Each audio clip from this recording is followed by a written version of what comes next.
programang ito ay rated SPG. Striktong patnubay at gabay ng magulang ang kailangan. Maaaring may masiselang tema, lengguwahe, karahasan, sexual, horror o droga na hindi angkop sa mga... Pasalamat nga kayo na ako dito sa party to. Ang kapal ng mukha mo, babaeng hotdog! Nakasalubong nga nila Aling Susan at Diyosa itong si Moira na magpasya na mag-restroom muna itong si Aling Susan. At dito nga na ipinagtataka ni Aling Susan na kung ano daw ang ginagawa ni Moira dito sa party ni Lynette na hindi naman daw ito imbitado. At sumagot itong si Moira dito kay Aling Susan na magpasalamat na lang daw sila at dumating pa at pumunta itong si Moira sa party ni Lynette. At dito naman na sinabi ni Aling Susan na hindi daw namin kailangan ang babaeng hotdog dito nga sa party ni Lynette.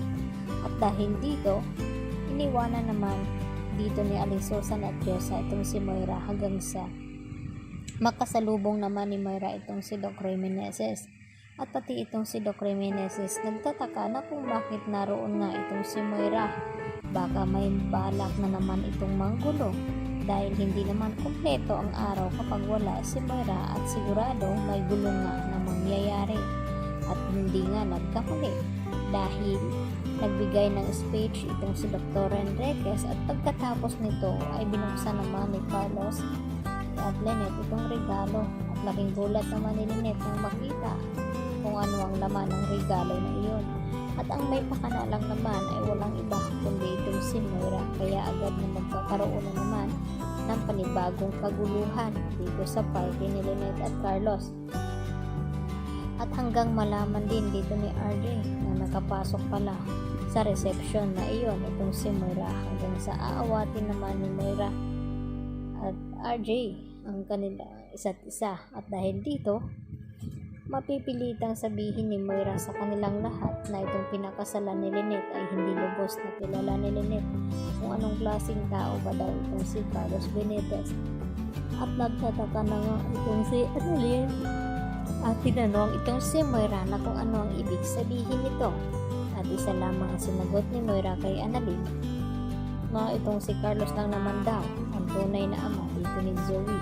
Kaya nagulat itong si Annalyn nang marinig niya mula kay Moira ang sinabi nito na baka pagsisihan ni Lynette ang kanyang ginawang pagpapakasal dito kay Carlos dahil hindi niya nga ito kinikilala at basta lamang siya mapayag na magpapakasal. At hindi rin nagkakamali itong si Giselle dahil ito na nga sinabi ni Giselle na baka dito lalabas ang tunay na ugali ni Carlos na mag-asawa na nga sila dito ni Lynette.